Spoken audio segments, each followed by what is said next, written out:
Executivo do gabinete Eman estava em Staten para de 2 dias em quadro de debate público sobre o pressuposto 2014. Não obstante a seriedade do tema, da parte difícil garantir a discussão de qualidade do parlamento. Assim, o parlamentar, o líder de fração de AVP, quer, e síndico membro de Staten desvia muito do tema em questão e não queda ao caso. Essa que se trova em nível de diálogo com o elemento de maneira redo e ataque personal. O parlamentário René Herde explica sua frustração aumenta. Nós continuamos a falar pressão do parlamento over de nível. É uma vergonha que cada dia bota com discussão também no nível personal, fora de agenda, leu de tópico. Nós pedimos e nós também seguimos pedindo.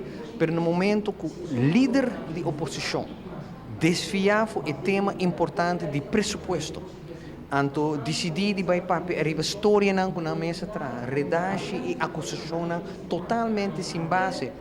Bopo conta riba che kubo ta bahaya reação. No momento bo tira pedra, bopo espera bloco da bem back dentro direção. Tá lamentável. Se boak e reunião tava também mais bom, tu rende al caso, te ora o líder de oposição a decidir de desviar.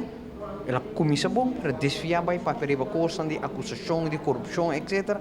Totalmente sem base, não agenda, ponta de agenda.